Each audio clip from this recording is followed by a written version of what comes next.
Le foot est enfin, l'arrêt de la carrière est tellement un vide qu'il fallait quelque chose pour m'aider à faire cette transition et de jouer au poker, d'être dans la compétition.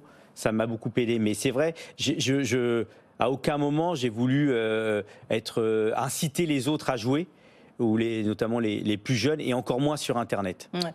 En vous écoutant, on voit quand même que la reconversion d'un joueur de football, ou d'un grand sportif, c'est pas évident. C'est très difficile. Le monde n'est pas préparé à ça, ne vous accueille pas. C'est très difficile, même pendant la carrière. Juste, on gagne de l'argent à un moment, à 20 ans, on change de classe sociale, très vite, c'est assez fulgurant. On n'est pas prêt à ça. On se fait très arnaquer. Moi, je suis. Alors, vous êtes fait arnaquer par qui? Moi, je suis chanceux. Je m'en sors bien, mais j'aurais pu me faire arnaquer très facilement. On n'est pas formé à gagner de l'argent, et qu'est-ce qu'on en fait quand on vient notamment des quartiers populaires? Et beaucoup d'entre nous se font piéger. Parfois, ça peut être dramatique. Parfois. Donc, il faudrait aussi une formation là-dessus. Mais on ne peut pas tout faire. Parce qu'on est tellement focus sur le foot, c'est comme si on faisait une grande école. C'est là où l'entourage est très important. On voit dans l'affaire Pogba, puis à l'inverse, on voit la famille Mbappé, un père et une mère extrêmement présents. Donc, beaucoup plus structuré. Ouais, en même temps, on a intérêt à faire confiance à sa famille. C'est quand même les gens qui sont les plus honnêtes. Vous avez gagné combien au football avec H. Dorasso? Pas assez, je trouve, vu mon niveau, vu que j'étais très très fort.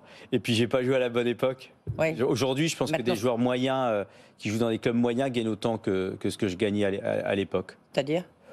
Mon plus gros salaire, c'était à Lyon, où je touchais, on va dire, 120 000 euros par mois. Oui, donc c'est sûr que ça, là, depuis, il y a une petite inflation. Ah ouais, c'est beaucoup. Ouais. Beaucoup. Ce qui est normal, hein. Moi, je trouve que alors, c'est beaucoup trop à un moment, mais à quel moment c'est beaucoup trop quand on sait que l'économie du football est énorme. Et moi, j'invite les joueurs de foot à essayer d'aller réclamer une plus grosse part du gâteau, parce qu'ils sont la valeur, c'est eux qui travaillent.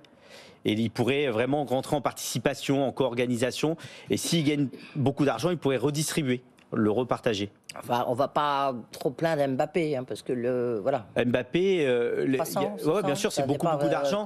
Mais il y a beaucoup de. En fait, le nombre de joueurs de foot, c'est pas que Mbappé, le PSG. Sûr. Il y a des joueurs qui jouent dans des plus petits clubs, dans des divisions inférieures. Il y a des chômeurs. Donc il y a tout un système à revoir. Il faut s'organiser.